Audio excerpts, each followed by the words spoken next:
Let's move on now. Let's move on to the dry grounds and have a serious discussion. But well economically treated, the short form of it is wet. ठीक, okay. Point आपको मुझे coffee पिलाते हैं, मैं किसी को पैसे देता हूँ, खाना खिलाता हूँ. Point taken. Can you move? अब मुझे बताएं ये जितनी रिफॉर्म्स हुई हैं, इसमें बड़ा क्रिटिकल होगा कि कौन से जजेस अब ये एड ऑन होते हैं. सुप्रीम कोर्ट की तादाद बढ़नी है, वो जजेस का भी इशू है. फिर कौन सा उसमें से आप जाएंगे into the constitutional benches and all that. ये फैसले भी कहाँ होंगे? ये इस्लामाबाद में होंगे, पिंडी में होंगे, मिल के होंगे? बिकॉज जब ज़मीन खिंचती हो तो मिल के खिंचती है ना, तो फिर ये कैसे होंगे? कहाँ पे होंगे फैसले? जैसे आपने कहा इस्लामाबाद में होंगे. तो ये अभी जो ज़मीन खींचने की पोजीशन थी इस्लामाबाद वाले जोन था, वो भी इस्लामाबाद में. वो कैसे? क्योंकि सर पिंडी क्या कराची में, वो भी इस्लामाबाद का हिस्सा है. ओके.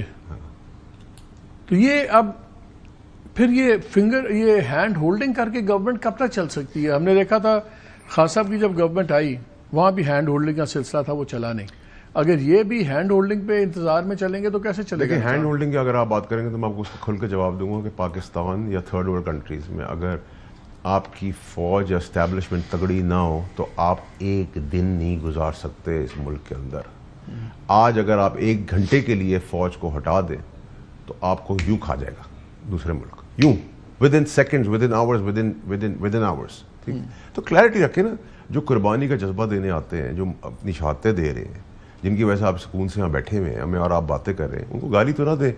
मेरे हिसाब से एस्टैब्लिशमेंट बड़ी फ्लेक्सिबल जगह है अगर आप अपना point of view across the board तरीके से रखें. लेकिन अगर मैं आपको गाली दूंगा आप मेरा मुंह तोड़ देंगे. यू आर काम पर्सन, आप बहुत काम है, पर्सनैलिटी वाइज कंपोज्ड है. मैं आपको भी गाली देता हूँ, आप क्या करेंगे? मेरा मुंह नहीं तोड़ेंगे, आप मुझे जवाब दे दें. क्या कहें? मुंह ही तोड़ेंगे, हाथ तोड़ेंगे? तो फिर जब इमरान खान कहते हैं कि मैं बात करना चाहता हूँ, सर तो आप फिर बात क्यों नहीं होती? मैं आप मुझे सब गाली दे दे, मुझे मेरे साथ सब कुछ कर दें और करने का जब थक जाए तो आप मुझे कहे मैं बात करूँगा, मैं बाप का रॉ करूँ, मैं बात करूँगा. नंबर 1. नंबर 2 ये कि अब इमरान खान साहब सॉफ्ट मैसेजिंग करेंगे. लिख ले आज अपने शो के ऊपर.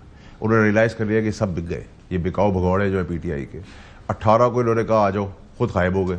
खुद डिग्गी में बैठ के सीएम भाग जाता है यहाँ से, खुद गायब हो जाते हैं, फिर इल्ज़ाम लगा देते हैं. अब इल्ज़ाम भी कोई खरीद नहीं रहा. और जो इन्होंने वोट दिया वो आज़ाद है. ठीक है, तो जब आज़ाद है, टेक्निकली आज़ाद है, लेकिन आज़ाद है, चले ये तो ना करे ना. चले सर आज़ाद है तो ये पहली दफ़ा तो नहीं हो रहा था पाकिस्तान के अंदर. ठीक है, ये हिस्ट्री चलती रहती. कैन यू प्रेडिक्ट कि मैं अगले मिनट आपकी फेवर की बात करूँगा, आपके अगेंस्ट बात करूँगा? भाई मैं इंसान हूँ, मेरी मर्जी है. अब उसमें नोट आए, वोट आए, जूते आए, लितर आए, परेड हुई, या मेरे ज़मीर ने जगा दिया, मिस्टर ज़मीर ने जगा दिया. मौलाना साहब एंटी एस्टैब्लिशमेंट है कि नहीं है, समझ नहीं आती. वो जब उनका पहला ड्राफ्ट आया तो उसमें 243 भी था, फिर वो बाद में निकल गया, आर्टिकल 243 की बात हो रही थी. और ये जितना सारा प्रोसेस चला है, अगर ये गवर्नमेंट और एस्टैब्लिशमेंट की मर्जी का प्रोसेस चला है तो फिर तो उन्होंने फैसिलिटेट किया है. तो क्या मौलाना साहब के एस्टैब्लिशमेंट से रवाबित हैं, उनकी गुड बुक्स में? हम तो इस तासुर में थे कि बहुत नाराज़ हैं वो. देखिए मौलाना साहब एक बहुत ही ज़बरदस्त किस्म के सेंसिबल पॉलिटिशियन है और 40 साल वो भी एस्टैब्लिशमेंट के साथ मिलकर सियासत करते आए. So let's be very fair. सारे ही इसी तरह आए, इसी नर्सरी से आए और फिर डेमोक्रेट्स बन जाते हैं, फिर ऑस्कर की एक्टिंग भी करते हैं. सो इस नर्सरी से कोई नहीं बचा हुआ. नंबर 1. नंबर 2 ये कि अगर उन्होंने लेफ्ट दिखा के राइट मारा है, और जो मौलाना साहब की ट्रोलिंग शुरू हो गई वैसे पीटीआई की तरफ से, लेकिन मौलाना साहब ने अपनी एक आदमी से समेत इमरान खान साहब की तारीफ़ें करवाई, पॉजिटिव ट्रोलिंग कराई, हीरोज़म आया. उन्होंने किसी एक आदमी के लिए तारीफ़ का एक वर्ड नहीं बोला. तो उसको आप ज़बरदस्त सियासतदान कहेंगे? इसको आप क्या कहेंगे? अच्छा, लास्ट क्वेश्चन. आपने कहा कि इमरान खान अब आपके ख्याल में सॉफ्ट मैसेजिंग करेंगे. क्या अब रिस्पॉन्स आएगा उनको? नहीं, it's too late. It's too late. आप समझते हैं कि उन्होंने कोई रेड लाइन छोड़ी है? जिद, आप जितने मर्जी पावरफुल हो, क्या जिद एक खतरनाक पोजीशन नहीं है लेना? देखिए जिद बिल्कुल खतरनाक है, लेकिन सर मैं मालिक साहब आपको 1 दफ़ा गाली दे दूंगा, आप इग्नोर कर देंगे. आप मैं 2 दफ़ा गाली दे दूंगा, 3 दफ़ा गाली दे दूंगा, 10 दफ़ा गाली दे दूंगा. ऐसा नहीं होता सर. चलो इग्नोरेंस पे इसी पे नोट पे ख़त्म करते हैं. और लाइटर नोट नाज़रीन, कल आपने देखा होगा कि नवाज शरीफ साहब सिर्फ 1 दफ़ा बोले और उन्होंने पहले हम देख रहे थे कोई रुका लिखा, फिर उन्होंने उठ के अनाउंस किया कि मैंने ये शेर लिखा था मियाँ साहब के लिए, अपने ख्वाजा आसिफ के लिए, और फिर उन्होंने that was his moment of glory.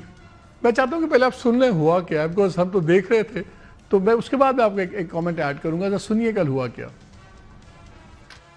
जो दुख हमने अदलिया के हाथों उठाए हैं, तो अदलिया के किरदार पे एक शेर है जो किसने लिखा है, और मैं उस शायर का शेर पढ़ रहा हूँ कि नाजो अंदाज से कहते हैं कि जीना होगा, नाजो अंदाज से कहते हैं कि जीना होगा, जहर भी देते हैं तो कहते हैं कि पीना होगा।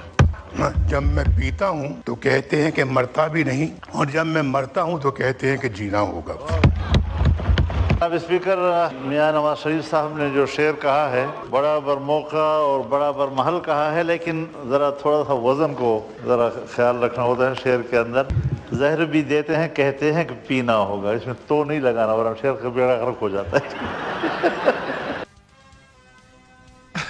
शेर में सिर्फ ये करना था कि जब ये हुआ तो आपने कहका सुना, एक बड़ा कहका लगा, तो हम देख रहे थे नवाज शरीफ साहब को, उनके चेहरे पे बिल्कुल मुस्कुराहट नहीं आई, और मेरा ख्याल है वो he didn't like it obviously.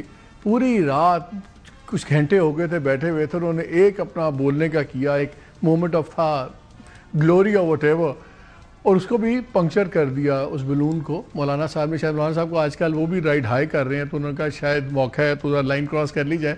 तो मेरा ख्याल था कि मियाँ साहब सोच रहे होंगे चलें मौलाना साहब आज तो हमारा वज़न आप मेरे शेर का बराबर कर लें, ज़रा ये अमेंडमेंट्स पास होने दें, फिर आपका वज़न हम भी बराबर करके दिखाएंगे। लेट्स होप कि क्या होता है।